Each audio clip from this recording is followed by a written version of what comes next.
Worldwide, there is more pressure on emergency physicians and other specialists to perform diagnostic ultrasound in their clinic.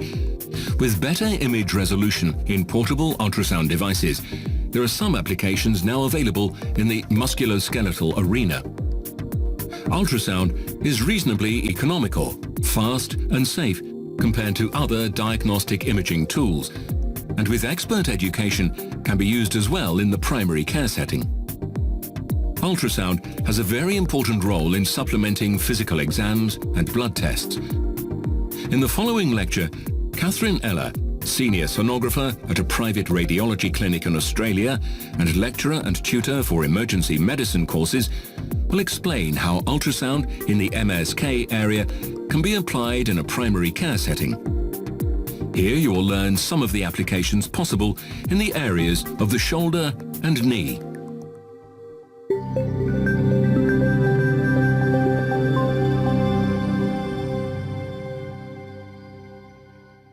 In this lecture, we are going to present the use of handheld ultrasound devices in the primary care setting with the focus on musculoskeletal applications.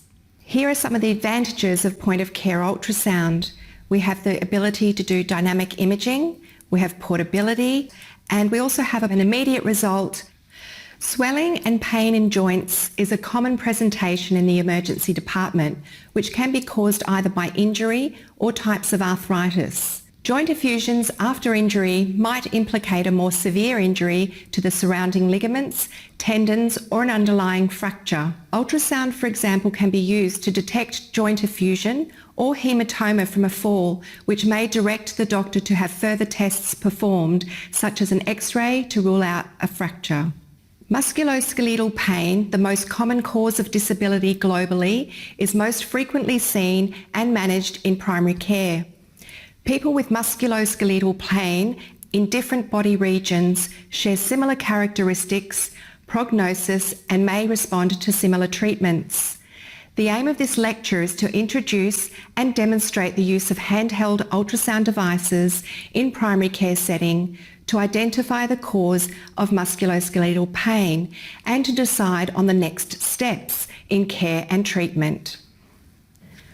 These are the many causes of shoulder pain.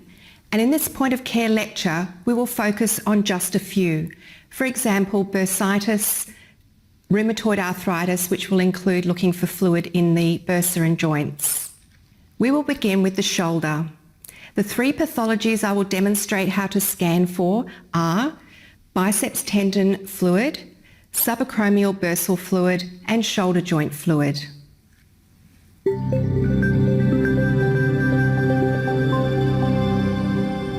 So now we're going to look at the shoulder anatomy. Here we have the largest bursa in the body and the one of the most affected, and that's the subacromial bursa, sometimes called the subdeltoid bursa, sitting here under the acromion process, lying between the acromion process and the deltoid muscle and the rotator cuff tendons. There's a normal amount of fluid in the bursal sac that helps to reduce the friction during movement of the shoulder. This normal amount of fluid in the bursa is not usually seen on ultrasound and will only become apparent in the case of bursitis when the bursa thickens and fills with fluid. So now we'll look at the musculoskeletal shoulder technical guidelines for a full shoulder ultrasound that we may perform in our practice. That includes all of the list of structures you can see here on this slide. When we perform our POCUS shoulder ultrasound for musculoskeletal applications for the shoulder, we're going to focus on these structures alone. Our bicipital groove, looking for fluid in longitudinal and transverse. Our subacromial bursa, also looking dynamically for impingement. Our posterior glenohumeral joint recess, and we can also have a look at the acromioclavicular joint. Okay, now we'll look at the general musculoskeletal appearances. Here we've chosen a slice through the shoulder at the level of the supraspinatus tendon, and you will find, of course, our transducer is sitting on the skin, so this is our skin layer. Underneath this we have our subcutaneous fat. Between the fat and the muscle there may be an echogenic fascial plane between them. Within the muscle we might have some echogenic fascial planes as well. So underneath our deltoid muscle in this case, we'll have our bursa. This is represented as an echogenic line, unless of course there's pathology present where there'll then be black or anechoic fluid in that bursal plane. Underneath our tendon, we'll have our anechoic cartilage sign and then our bony echogenic cortex. Behind the bony echogenic cortex of the surface of the bone, we'll have posterior shadowing. Let's take a look where the biceps tendon lies on the model now.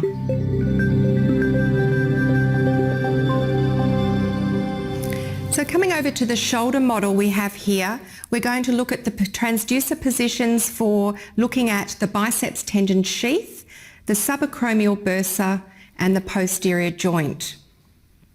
To begin with, we'll place the transducer in a transverse plane over the proximal humeral head, looking for the bony outline of the bicipital groove.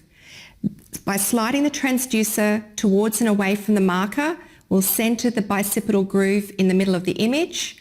Then to see the tendon, we're going to slightly tilt caudally or cephalically to reduce the anisotropy and allow us to see that tendon well. Then we're going to scan caudally and cephalically along the biceps tendon to look for any fluid in the tendon sheath. We can then rotate the transducer into a longitudinal plane and scan from side to side. Back into our transverse plane, we're going to slide cephalically until we see the bony shadow from the acromion process of the scapula. Rotate the transducer so that the marker end of the transducer is approximately at 8 o'clock position, and scan up and down that region to assess for any subacromial bursitis fluid sitting over the top of the supraspinatus tendon. Now we'll have a look at the posterior part of the shoulder where we're going to look for any glenohumeral joint fluid. The muscles have been cut away down to the deltoid muscle itself. We're going to place the transducer in a transverse plane just below the spine of the scapula and then slide the transducer towards the humeral head in order to see the glenohumeral joint. It's then sliding up and down that position to get the best view of that joint and assess for any fluid. On our live demonstration, we'll also internally and externally rotate the humerus to bring the fluid out to its maximum amount.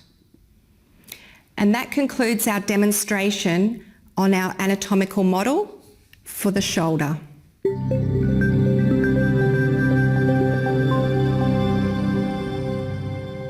So now that we've had a look at the model, we'll go on to look at the ultrasound correlated pictures. Here on the left, we'll have our longitudinal image of the biceps tendon, the long head of the biceps tendon, superiorly here with the bony cortex behind.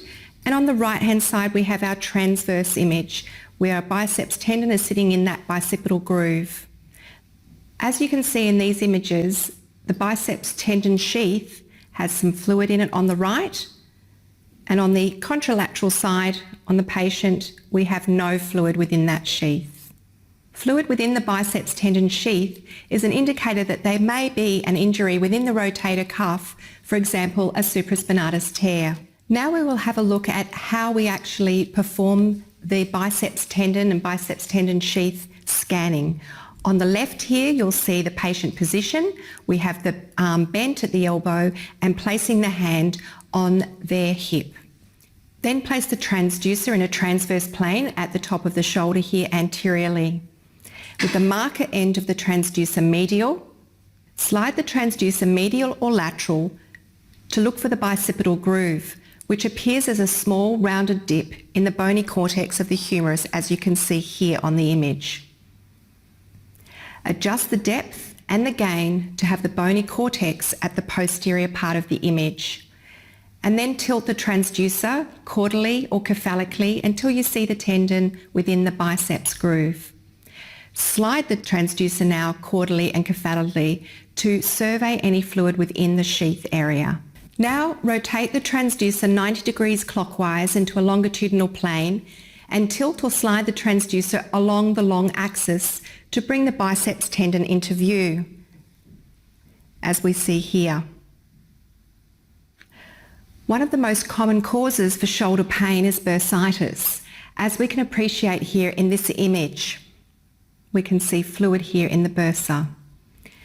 Ultrasound has sensitivity of around 80% and specificity of 94 to 98% to detect subacromial bursitis. Bursitis will often go hand in hand with an impingement diagnosis because as the arm is raised, the thickened bursa is unable to slide easily under the acromion process, causing further friction, pain and inflammation.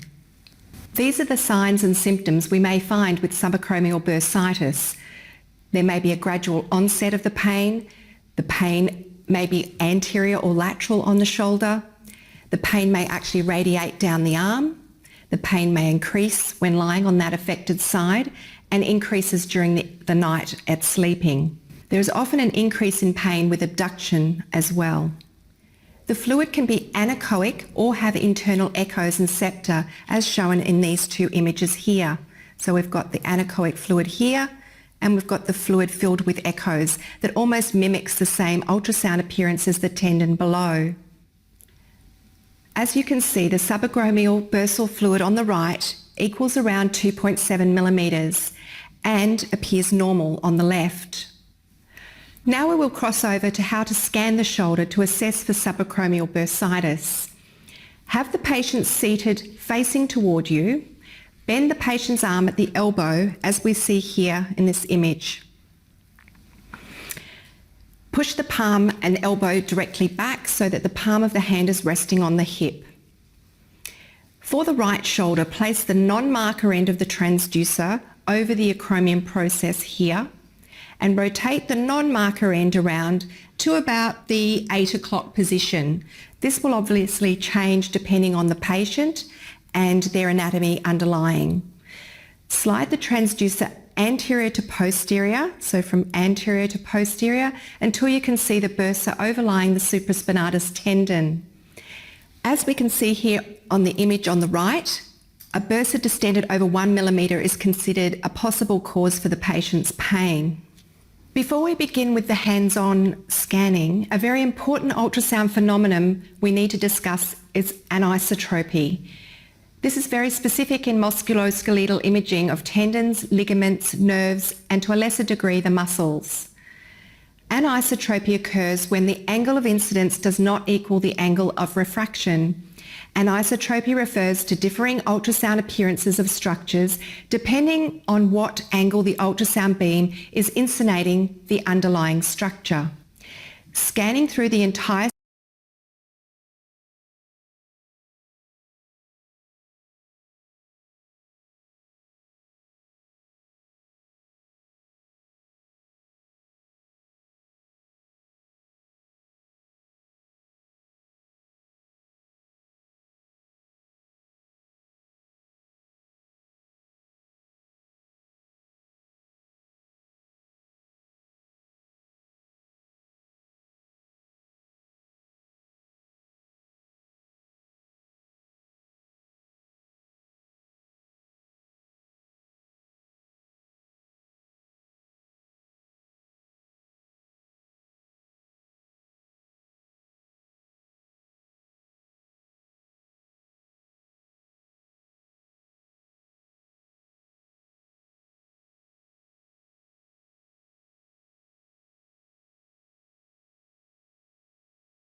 structure at various angles is often necessary to ensure that the appearance is indeed an artefact and not a sign of true pathology. So when is it anisotropy and when is it real? As with all ultrasound applications, we must prove the abnormality in two planes at 90 degrees to each other, for example longitudinal and transverse. We may also need to scan from a different ultrasound window or transducer position. So here in this slide we can see on the left-hand side we have the tendon looking anechoic. This is because the angle of inclination, directed here by the arrows, are not hitting the fibres of the tendon at 90 degrees. If we transition over to the right image here, we can now see the fibrillar pattern of the tendons. That's because now the angle of inclination is around 90 degrees to those structures. So we have had to move the transducer in order to get that image. On the image on the left, we have part of the biceps tendon appearing hypoechoic and almost anechoic in the longitudinal plane here. The anechoic appearance gives the impression that there is no tendon there visible.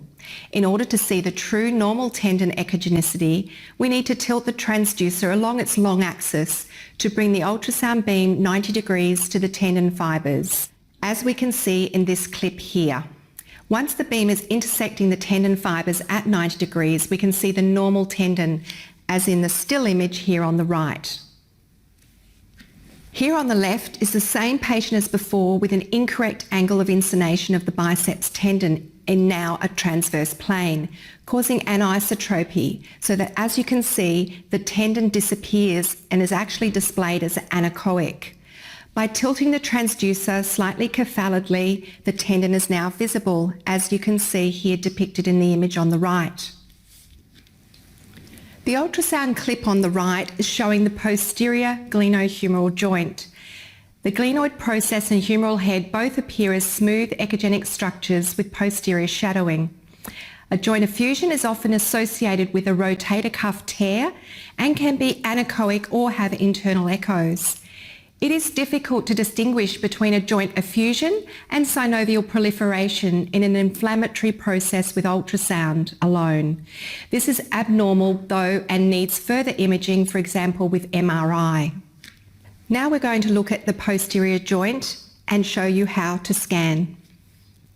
Palpate the spine of the scapula and follow it laterally toward the humerus head, here. Place the probe parallel and just below the spine of the scapula, with the marker pointing toward the humerus head at the level of the glenoid fossa. Adjust your depth and your gain until both the glenoid and humeral head are at the posterior part of the image, as you see here. The humeral head appears as a smooth, round structure located just lateral to the glenoid fossa. To assess for joint fluid, the next step is to ask the patient to internally, then externally rotate the arm with the elbow bent at 90 degrees and the palm facing up. At full external rotation, the maximum amount of fluid will be visualised if it is present. Now that we've covered the theory, let's move on to our practical session.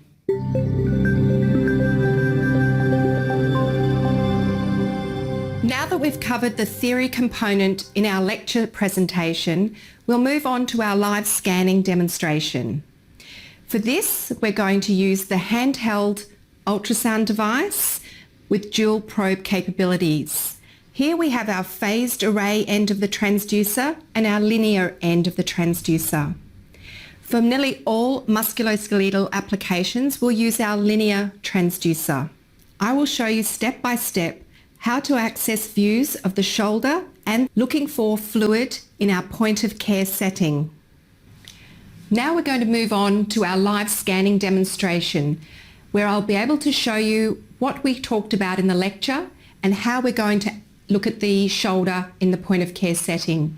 We'll begin with the biceps tendon sheath, looking for fluid there, which may indicate another injury underlying in another part of the shoulder.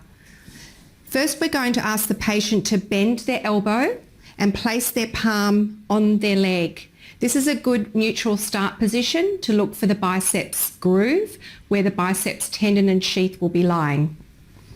We're going to select our musculoskeletal setting or soft tissue setting so that our linear transducer is activated. Place some gel either on the patient or the transducer. Transverse plane, marker towards my thumb. Identify the humeral head proximally on the screen here and look for the dip in the bony contour, which is the biceps groove or the bicipital groove.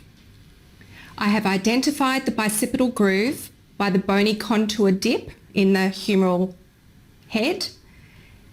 Within that, we're looking for the biceps tendon or fluid in the sheath around the tendon. At the moment, what I can see is an anechoic area within the groove. I don't know if it's fluid or a tendon that's been ruptured yet. So I'm going to tilt the transducer caudally, and it's still black. I'm going to tilt it cranially, and there I see the biceps tendon as hyperechoic now. So that means the black that I was seeing was actually just anisotropy. Once I've identified the biceps tendon, I'm looking for any anechoic areas around it, which would indicate fluid in the tendon sheath.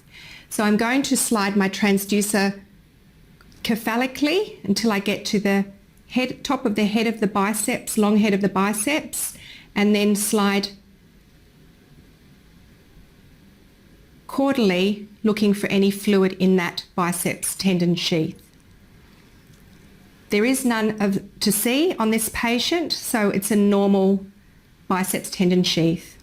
I can then rotate the transducer so that the marker is now pointing towards the patient's head, and continue just scanning through that biceps tendon area and biceps groove area. We had a look at anisotropy of the biceps tendon in the transverse plane. Now I'll just reiterate it in the longitudinal plane. On this image here, I'm seeing the fibrillar pattern of the fibres of the tendon nicely because our beam is intersecting the fibres at 90 degrees. If I tilt the transducer this way, so a little bit caudally, the tendon is now looking anechoic. Again, it's not due to fluid, it's due to anisotropy. So we're going to reposition the beam, and there's the tendon again, and no fluid in the sheath.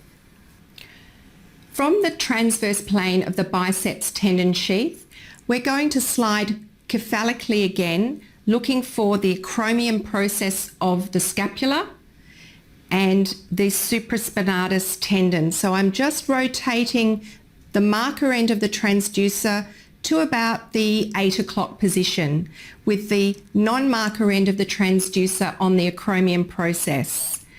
Here on my image, and I'm just going to slide down off the acromion process, here on my image on the right, I have the bony contour with the shadow of the acromion process.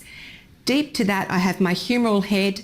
Between that, I have my deltoid muscle, and then deeper to that, the supraspinatus tendon.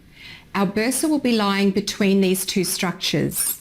First of all, I'm going to adjust the depth, and then I'm going to adjust the gain slightly. The best position now to open the bursa up is to ask the patient to push their elbow backwards and place their hand on their hip. So I'll just demonstrate this. So straight back, hand on hip, elbow back. What this does is just open up the bursa as much as we can and allow us to see the potential for any fluid there in that bursal space.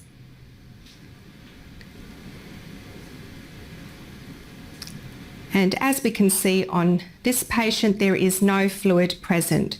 We can slide posteriorly and anteriorly just to check the structures, and it's all looking normal.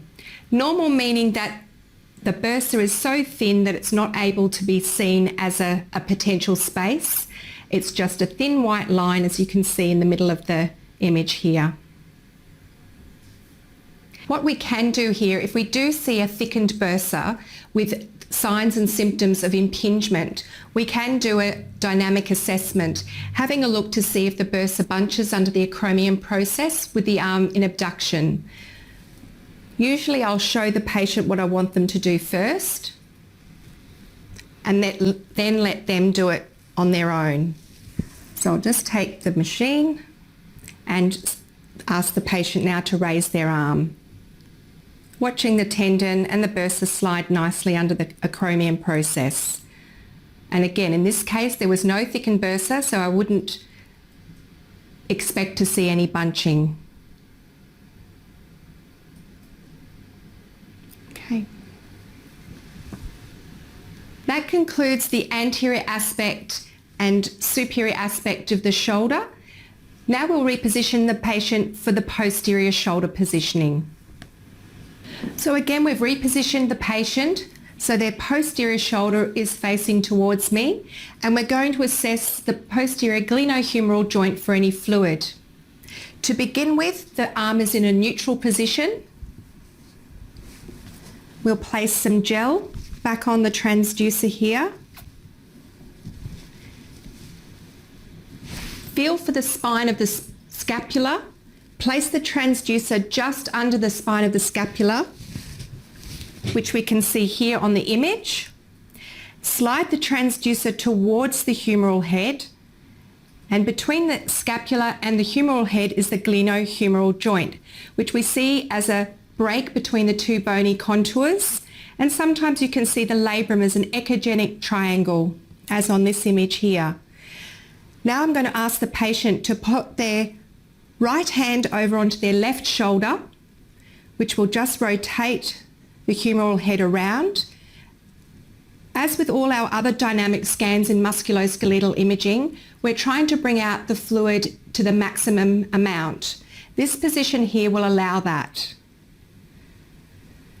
From this position here, we can slide down a little bit caudally and then again cranially, looking for any fluid in that joint space.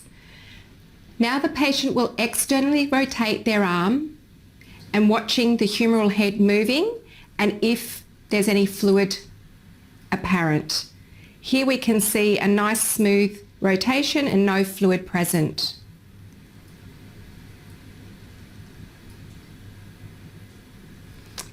That concludes the posterior shoulder joint region for the musculoskeletal examination of the shoulder.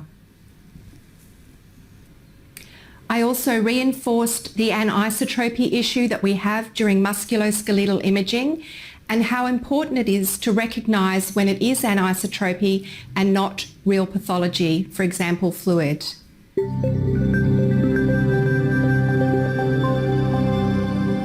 So here we have a clinical case with a gentleman who was 81 years old presenting to me with a fall 3 weeks ago. His clinical presentation was decreased range of movement and continuing pain. His history is that he had a prosthetic shoulder replacement in 2011 and he was also on blood thinners.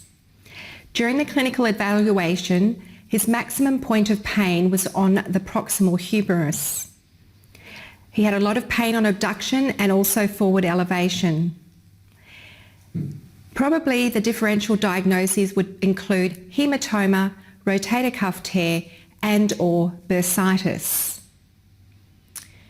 I started my examination in a transverse plane over the proximal humerus as this was the point of maximum tenderness. My landmark here at the deep part of the image was the echogenic bony cortex with posterior shadowing, as you see here. The medial end of the transducer is over the coracoid process here. And if we look for the normal layers between the skin and the bone, we can see there's an extra layer against the bone which is abnormal. So again, here we have the skin at the top of the image, the subcutaneous fat, and then the muscle. So between the muscle and the bone is all hematoma. So it just goes back to how we need to look at the image in layers to be able to work out if a structure is normal or abnormal. And again, in this case, it's most likely a hematoma around the shoulder prosthesis due to his traumatic injury. So here are some further images demonstrating the hematoma in a longitudinal plane from the anterior approach, as you can see here, and the posterior approach, as you can see here. Once the patient had an X-ray to confirm that the prosthesis was still in position, he was referred back to his GP for ongoing care.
this lecture, we are going to present the use of handheld ultrasound devices in the primary care setting with the focus on musculoskeletal applications.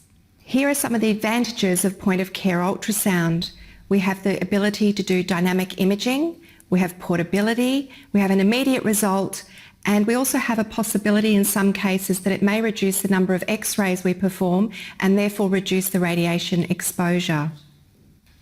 Swelling and pain in joints is a common presentation in the emergency department, which can be caused either by injury or types of arthritis. Joint effusions after injury might implicate a more severe injury to the surrounding ligaments, tendons, or an underlying fracture. Ultrasound, for example, can be used to detect joint effusion or hematoma from a fall, which may direct the doctor to have further tests performed, such as an X-ray to rule out a fracture.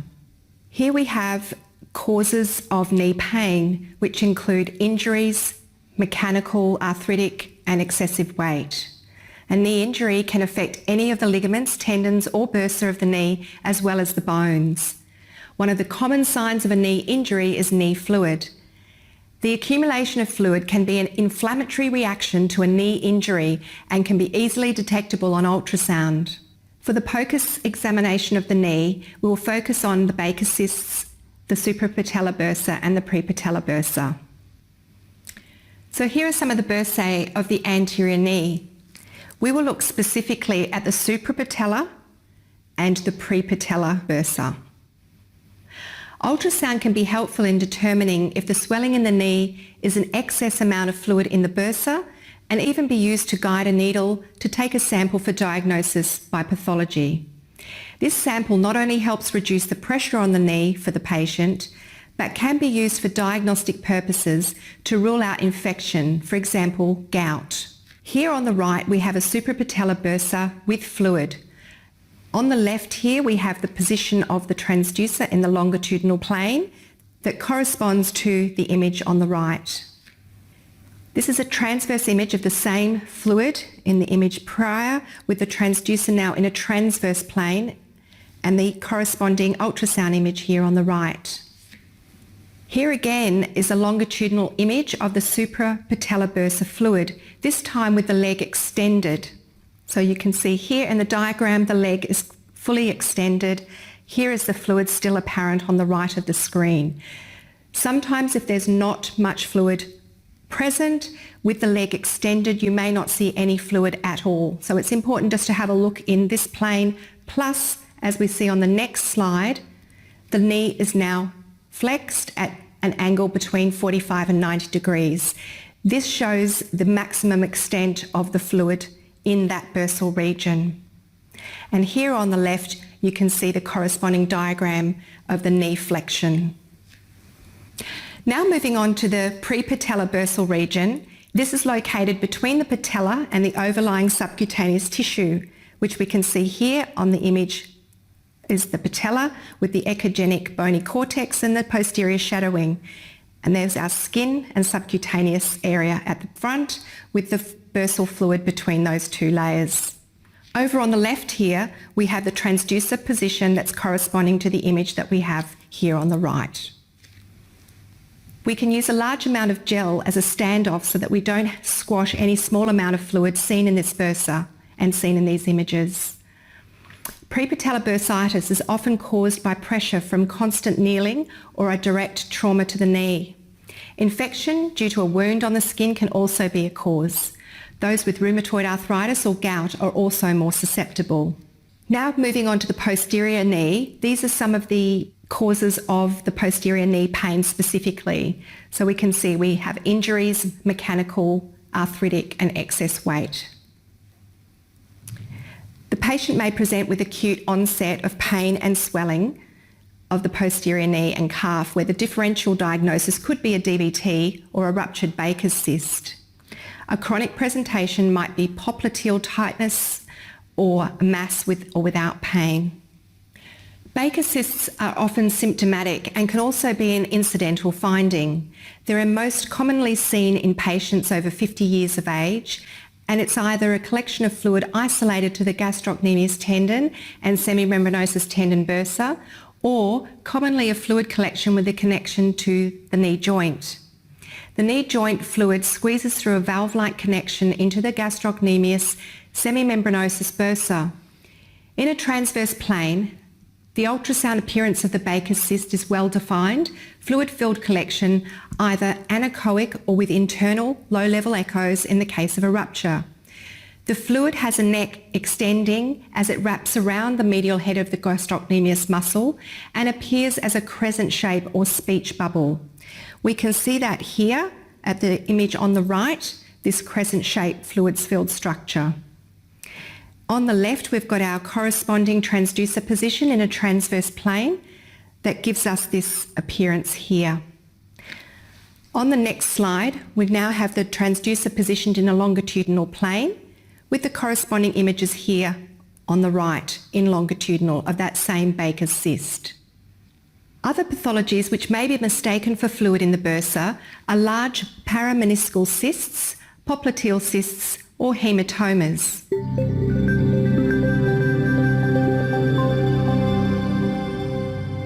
So now we'll come over to our anatomical model of the knee and look at our transducer positions to image the knee joint and the patella bursa region for fluid. We'll use our handheld ultrasound device, which has dual probe capabilities. On one end we have our phased array and on the other end our linear transducer. We almost always use our linear transducer for all MSK applications, so that's what we're going to use now. Coming over to the anterior part of the knee, we're going to place our transducer with the notch, which is our marker end of the probe, towards the patient's head, and the non-marker side sitting up against the superior part of the patella. We're then going to slide side to side to image the suprapatellar bursal region for any fluid that we may find. Then we will rotate the transducer 90 degrees anti-clockwise so that we can image that space or potential space in a transverse plane. Rotating back to our longitudinal plane, we'll then slide onto the patella region, being careful not to put too much pressure on that and disperse the fluid, looking for any pre-patella bursa fluid in both the longitudinal and again in the transverse plane. That completes the anterior part of the knee. Now we'll have a look at our posterior part. And this is where we're going to look for any posterior knee joint fluid or our commonly seen Baker's cyst. We're going to start in a transverse plane at the knee crease and then adjust our depth, etc., before we start sliding cephalically and caudally, looking for any fluid in that potential space. In this model, our semimembranosus and our gastrocnemius tendons and muscles have been cut away, so our potential space for the fluid is in here, between the muscles that have been cut away and our joint space. Then we're also going to look in a longitudinal plane, once again, side to side across the long axis of the transducer to look for any fluid. And that concludes our anatomical positions for the transducer when looking at the knee.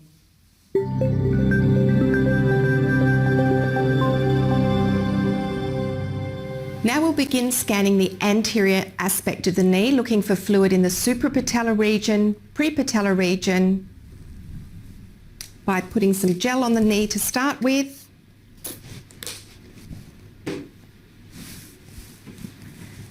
Making sure we select our preset for our musculoskeletal setting. This will automatically also select the correct end of the transducer, which is the linear transducer side. Spreading the jelly down, we're going to ask the patient to bend their knee slightly.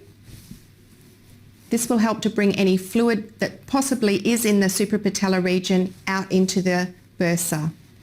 I'm going to start with the marker pointing towards the patient's head, which is that notch on the transducer side, in a longitudinal plane placed at the superior border of the patella. The patella is our bony landmark, which we can see here on the right side of the image. and I'm going to slowly start to slide cephalically to bring the femoral condyle here into the image. I can adjust the depth a little bit shallower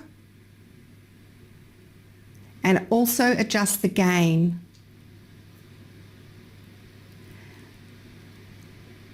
So here I have my bony landmarks, also now with the quadriceps tendon inserting onto the patella. So our potential space for fluid in the suprapatellar region is between the bone and the quadriceps tendon. I'm now going to slide the transducer from side to side in this region, looking for any potential fluid in the knee. And here you can see this anechoic region here is a small amount of fluid in that suprapatellar region.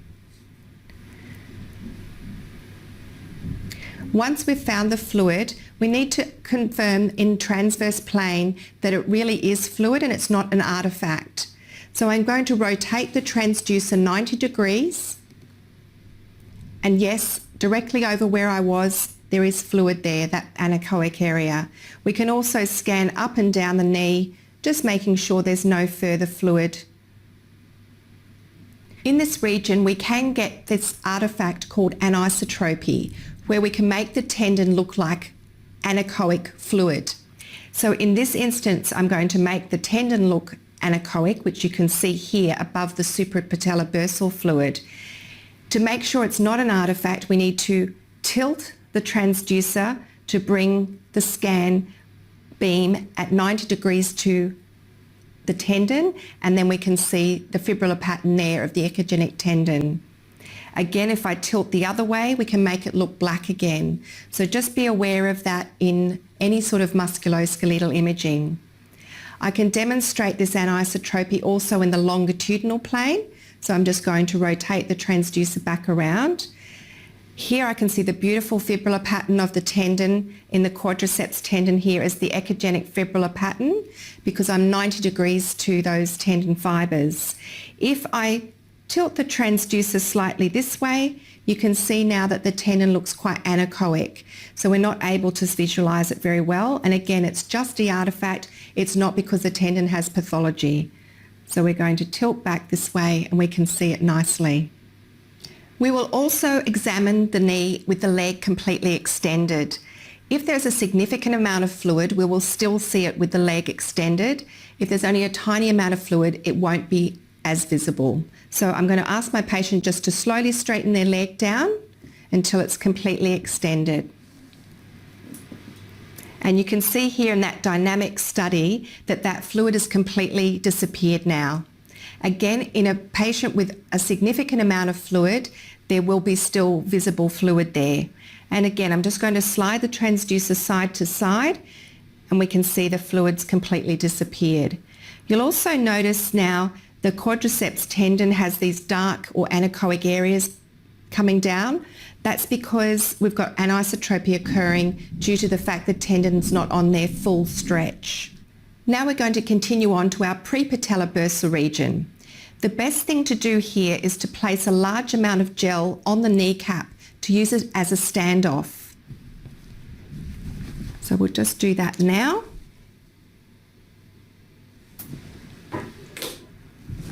What this does is it gives us a nice standoff between the skin and the transducer, but allows the sound still to travel through.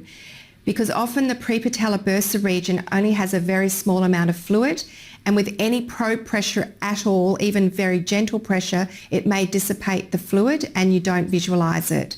So as you can see, the gel acts as a nice standoff for us to examine that prepatellar region. Scanning from side to side.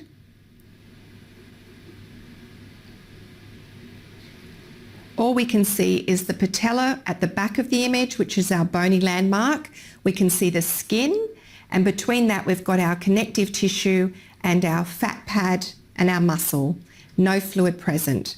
Again, we can turn the transducer 90 degrees into transverse position and scan through as well. No fluid present. So So that concludes the anterior part of our musculoskeletal imaging of the knee, looking for any fluid. For the remaining knee musculoskeletal scanning, we're going to have a look at the popliteal fossa to see if there's any Baker's cyst, as well as at the posterior knee joint for any fluid. Place some gel on the knee. Place our transducer in a transverse plane, again with the marker pointing towards me, at the knee crease.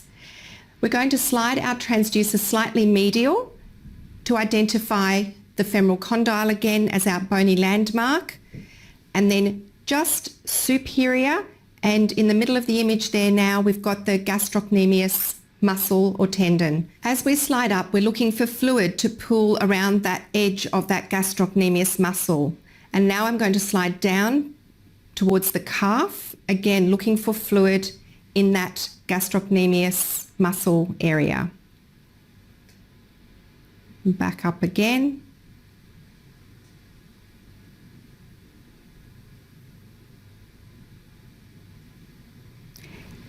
Here we can see a tiny slither of fluid just underneath that gastrocnemius muscle.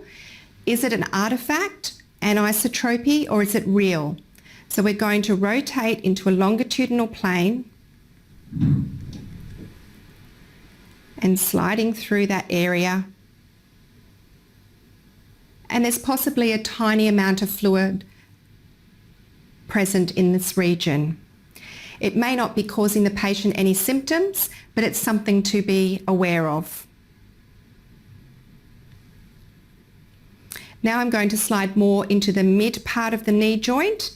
Again, I've got the two femoral condyles on each side of the image, and I'm just looking for any fluid in that knee joint in the mid portion. Sliding up and down. And again, as I'm sliding through, I notice a small hypoechoic area deep in the image there in the middle, which is possibly a small amount of fluid. And that's probably the connection with the small Baker's cyst that we've seen medially. I'm rotating the transducer 90 degrees into a longitudinal plane, and there we can see that same fluid in the longitudinal plane, just sweeping through there. And we've proven that it's a real structure. Sliding over more laterally, and again just sliding up and down. So we've now completed our musculoskeletal knee ultrasound examination.